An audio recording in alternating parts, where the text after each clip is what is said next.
मान्यवर, कहां पर गैर मुस्लिम सदस्य रखे जाएंगे? परिषद में और वक्फ बोर्ड में। उसका काम क्या है? उनका काम धार्मिक क्रियाकलापों को कुछ चलाने का नहीं है।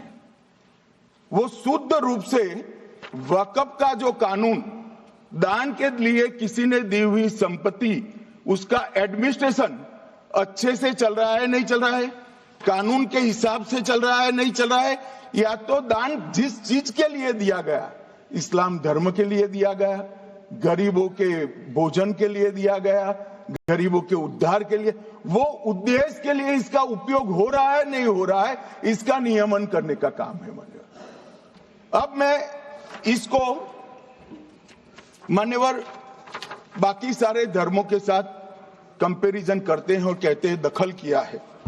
मैं उसको स्पष्ट करना चाहता हूं। मान्यवर, वक्फ जो है वो हमारे यहां ट्रस्ट एक्ट है, इसमें ट्रस्ट है।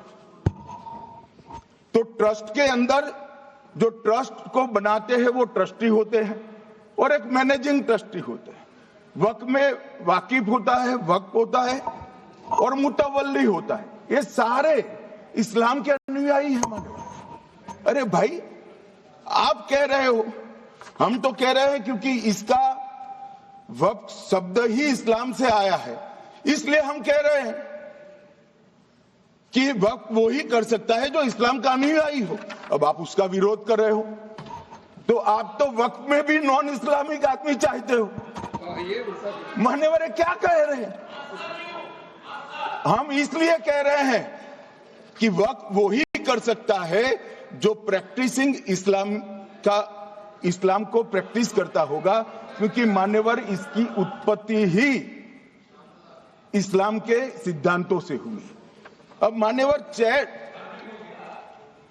वक्फ धार्मिक हुआ, वक्फ बोर्ड नहीं हुआ, वक्फ परिषद भी नहीं हुई। अरे सुनो भाई, मान्यवर, ट्रस्ट के अंदर ट्रस्टी जो होते हैं, जो चर्च होगा तो क्रिश्चियन होंगे, पारसी भी होंगे, पारसी के लिए वो ट्रस्ट होगा, तो हिंदू होगा तो हिंदू के लिए। अब चैरिटी कमिश्नर हम कहेंगे कि भाई मुस्लिम क्यों आया? मुझे बताओ, चैरिटी कमिश्नर एक्ट में मुसलमान चैरिटी कमिश्नर बन सकता है या नहीं बन सकता है? उसको ट्रस्ट नहीं चलाना है, उसको चैरिटी के कानून के हिसाब से वो ट्रस्ट चले, उसकी देखरेख करनी है। ये धार्मिक नहीं है, ये धर्म का काम नहीं है मान्यवर, ये एडमिनिस्ट्रेटिव वर्क है। और इसलिए तो फिर चैरिटी कमिश्नर हिंदू होगा तो वो क्रिश्चियनों के ट्रस्ट का कैसे देखरेख करेगा? चैरिटी कमिश्नर क्रिश्चियन होगा तो जैनियों के और हिंदुओं के ट्रस्ट का कैसे देखरेख करेगा? अब बताओ कि सारे ट्रस्ट के चैरिटी कमिश्नर अलग अलग देश तोड़ दोगे आप लोग, तोड़ दोगे। हमने साहब, मैं अभी भी आपके माध्यम से, इस सदन के माध्यम से देश भर के मुसलमान भाइयों बहनों को कहना चाहता हूं, आपके वक्फ में एक भी नॉन मुस्लिम नहीं आएगा। ये एक्ट में ऐसा कोई प्रावधान नहीं। मगर जो वक्फ बोर्ड है और वक्फ परिषद है, उसका काम क्या है? वक्फ की संपत्तियां मान्यवर बेच खाने वाले लोगों को पकड़कर इसके बाहर निकालने का। वक्फ के नाम पर औने पौने दाम में संपत्तियों को 100 साल तक किराए पे देने वाले लोगों को पकड़ना है। वक्फ का जो पैसा होता है, इनकम जो गिरती जा रही है, जिसके माध्यम से माइनॉरिटी का विकास करना है, माइनॉरिटी को आगे बढ़ाना है, इस्लाम धर्म की सारी धार्मिक संस्थाओं को पुख्ता करना है। ये पैसा जो चोरी होता है ना, उसको पकड़ने का काम वक्फ बोर्ड, वक्फ परिषद कर रहे हैं। और मान्यवर, वो चाहते हैं कि इनके राज में जो मिली भगत चली वो चलती रहे। ये नहीं चलेगी, ये नहीं चलेगी। और मान्यवर, मैं आज आपको बताना चाहता हूं क्या स्थिति हुई है मान्यवर। सबने कहा, रिपीटेशन भी होगा, परंतु मैं कहना चाहता हूं मान्यवर कि वक्फ के 2013 में जो अमेंडमेंट्स आए, अब बिल किरण भाई का है, मगर मैं कह सकता हूं कि वक्फ का 2013 का अमेंडमेंट न किया होता तो ये बिल लाने की शायद जरूरत न पड़ती। सब कुछ अच्छा चलता था। 14 में चुनाव आने वाला था, 13 में रातों रात तुष्टीकरण करने के लिए वक्फ कानून को एक्सट्रीम बना दिया गया। और मान्यवर, इसके कारण क्या हुआ? इसके कारण दिल्ली लुटियन की 123 वीवीआईपी संपत्ति कांग्रेस सरकार ने जब चुनाव मुहाने पर थे, 25 दिन दूर था, वक्फ को देने का काम कर दिया।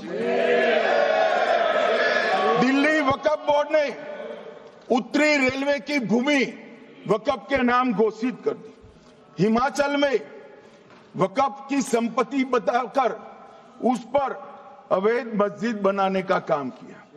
250 हेक्टेयर क्षेत्रफल वाले 12 गांव पर वक्फ का स्वामित्व हो गया तब तमिलनाडु में।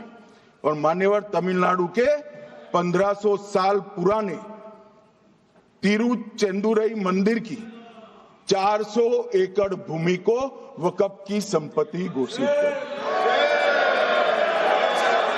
ये जब मंदिर